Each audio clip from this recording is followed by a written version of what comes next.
In the Know. Welcome to In the Know with Bloom. Today we have Dr. Andrew Lewis, an educational and sports psychologist. His work with athletes who compete nationally and internationally help them to achieve greater heights in their physical performance. Not only is Dr. Lewis very qualified in his field, but he has also had first-hand experience in high-level competition, competing in numerous marathons, triathlons, and completed 3 Ironmans. Today we're going to be talking about the mindset and how important it is in physical performance, but not only in sports, but in life in general. I hope you enjoy the show. I saw you on that video with Shaq sitting at the bench there. Sleeping. So, what made you interested in psychology? Oh, that's a question that I was still lecturing at UNISA. I was a lecturer in history of education and primary school teacher education. And just by chance, one of my colleagues who was the head of educational psychology at UNISA just asked me one day would I be interested in taking the course in educational psychology. So, and the rest is history. I applied for the course, got in, completed the master's degree, the internship, and then became an educational psychologist. Okay. And your background was sports. Were you always an athletic person, and is that what led you to sports psychology? Sport has been part of my life since primary school. I've always enjoyed sport.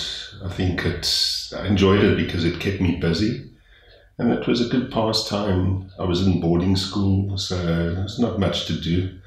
Sport was a good outlet, and then it's been part of my life ever since primary school days, and still enjoying it. And it's a good social mechanism as well, to meet people, interact with others, just a good healthy lifestyle. So, yeah. Okay. What topics do you cover with an athlete when someone comes to you for psychology? Well, first if someone comes and sees me, athletes come and see me, then often they'll perhaps have a challenge that they would like to address, or they would just like someone to talk to. As a psychologist, they can just bounce off certain topics with me, certain challenges or things that they would like to address, and from there I take it further. Usually what I do is to have a good session with them just to get their background, also what their strengths and challenges are, and what they would like to work on as well.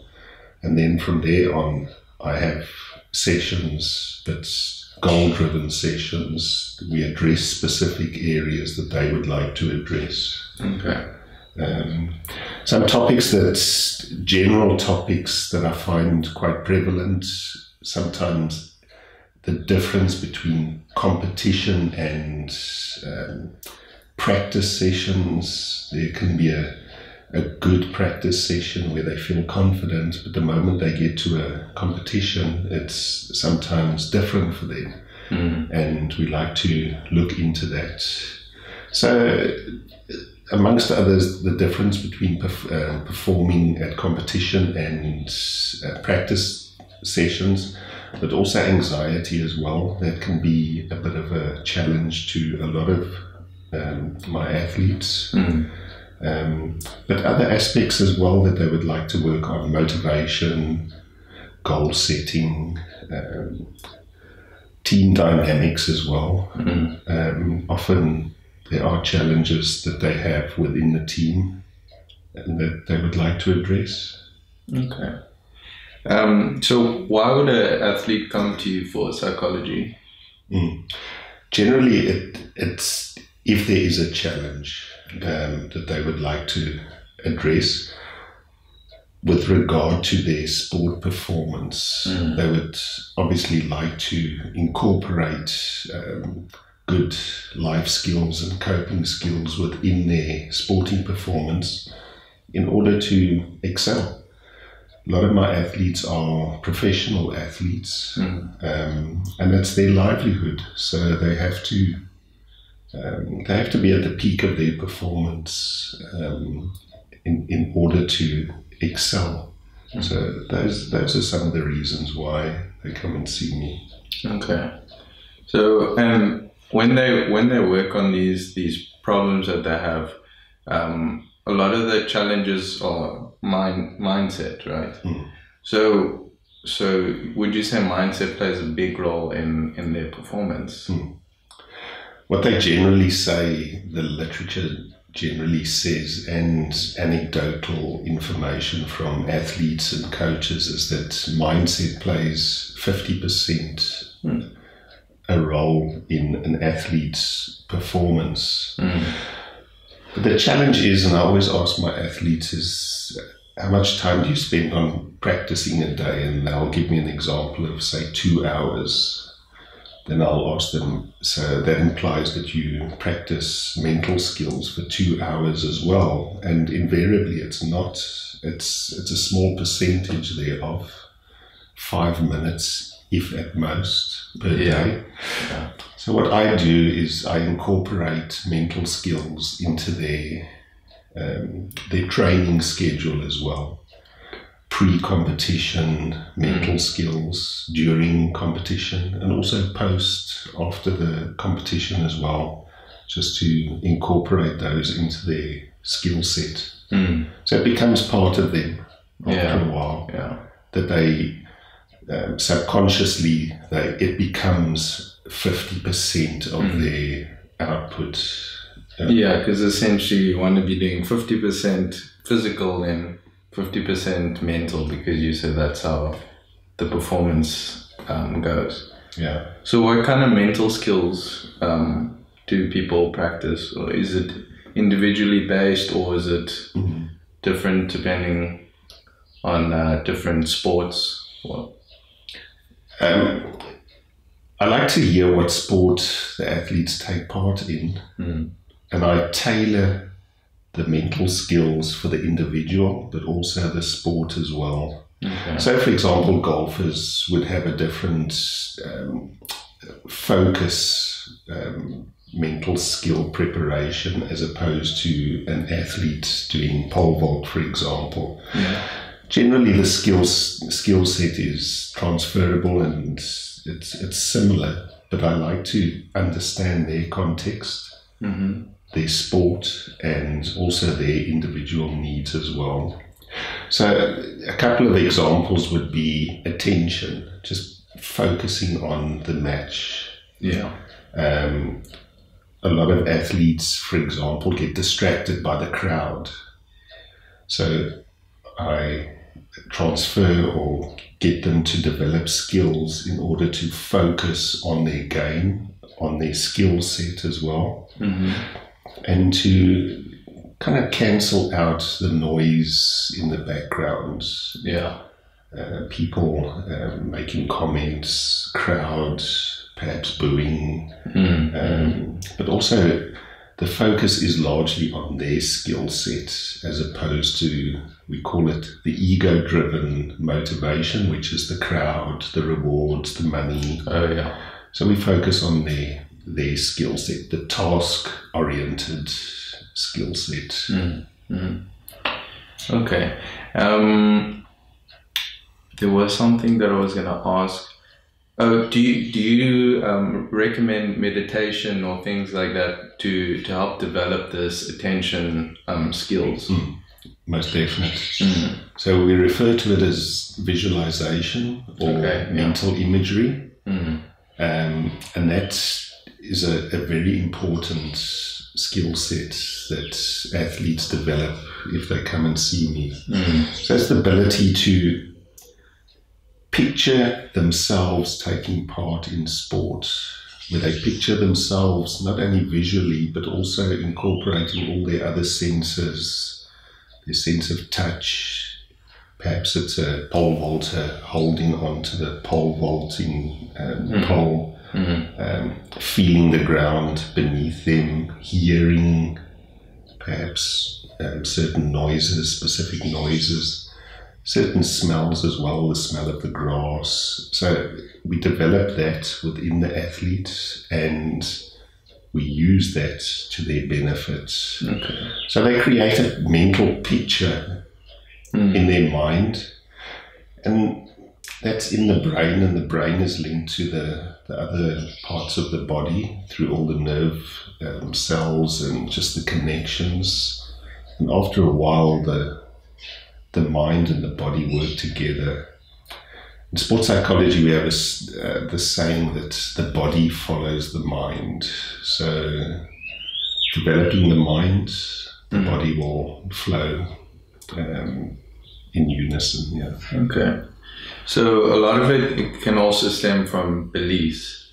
Now, I believe obviously that our belief system is a very powerful tool to orient us in the world. So do you work on their belief systems and to try and change their beliefs to believe that they can do better, that they believe that they can win? Is that something that you do? So that plays into the whole self-talk concept. You are what you think. So if my self-talk is positive, then my performance will transpire into a positive outcome. Sometimes my athletes, their self-talk is negative. Really nice, yeah. And that can sometimes play into them doubting themselves, their confidence levels. So what we do then is we delve into that to find out what is it that's causing those beliefs, and to reframe them, to see their strengths as well and their assets. And that's an important part. If athletes experience continual failure, then that becomes their belief system. And often we kind of forget about when we were doing well and our strengths. Yeah. So we revisit those aspects, and allow it to become part of them as well. How difficult do you think it is to change someone's belief system? Because especially when it's negative, it tends to be quite difficult to change. How long does that process take, and how much does it take for the individual for that to change? It'll work individually, and each person is unique, and there's often factors that play into that negative belief system. For example, if an athlete is burnt out, mood is depressed, then it will take quite a while to get that athlete moving in a direction of positive self-talk. Yeah. So it depends on the individual. It can be a lengthy process depending on the individual.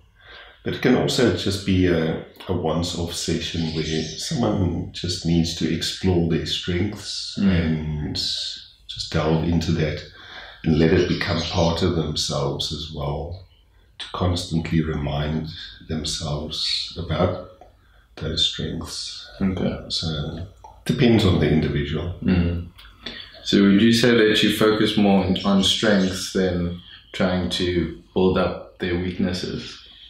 Strengths, everyone has their strengths, so I delve into that, but also their challenges as well. I like to explore that and how they can reframe that challenge, because all challenges you can either see it as a threat or an opportunity, and we explore that as well. Is it a threat for the athlete, or is it an opportunity for them to take further?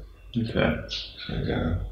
In your personal experience of marathons and triathlons, what have you seen for your own benefits in terms of your mindset and how it started from maybe your first marathon to now, and going from a normal marathon or a normal triathlon to an Ironman. How's your journey been? What I find is important is preparation, getting the feel of the distance. And that's why for an Ironman, for example, it's necessary to prepare quite ahead of time to understand what you're up against, what are your abilities, but also that preparation, preparing yourself for the distance, the training, correct nutrition, but just also giving yourself breaks as well, resting periods. And that's why a good training program is also necessary, that it becomes part of who you are. Not just that, but also your support system as well, your family, whoever's with you on that journey, because it's not just about you, it's about them as well. So it's about communicating with your significant others as well, what's happening, consistently and constantly communicating, which I feel is important. It's just that preparation in all aspects, and you will hit lows and you will hit highs as well. And that's why it's necessary to have someone that you can talk to as well during those times. Your friends who train with you are a wonderful source of inspiration and understanding. But you also need someone on the outside to bounce off your thoughts and feelings. I find communication is a very big key. Just because preparation is a mental thing, and going into your own psyche can be quite daunting, and good at the same time. But when you get too much in your own head, you can lose yourself. And to talk to someone else to reassure that you're on the right track, that things are still okay, and those kind of things is a very important lesson. I think it's also a way to learn by just expressing, because if you express in your head, sometimes it doesn't come out as well as it would if you were to express it to someone else. So just as very important. Most definite. So what practical advice can you give for people to develop a strong mindset for anything, not just athletic performance, but a good mindset for writing a good test, or a good mindset for doing whatever they do better? I think that old dictum of practice makes perfect, it's got a good ring to it, because if we do practice and if we do become familiar with what we're going to tackle, it just helps us perform better. I think that for me is paramount, because then you understand what you're capable of. If you have any shortcomings or challenges, that you can address them and use them to your advantage. And I would say practice. Okay. I think confidence it plays a big role in all of this, and practice is what develops that confidence. Most definite. And that's why if you do a big race, that you need to do some smaller B and C races as well, just to build up your confidence, build up your technique and your mental skills as well. Just gradually. And what are the dangers of not preparing for something? Because preparation is a good thing. There's a fine line between preparing too much and preparing too little. So let's focus on too little, because sometimes I think we like to wing things and not really think about it. What are the dangers of not preparing? Well, I think, like you said, you might get away with it once or twice, but in the long run, especially in sports, if you do big distances in sports, it will catch up with you after a while. The body can take so much, and without adequate preparation, nutrition, but after a while you will start seeing the signs of that winging it.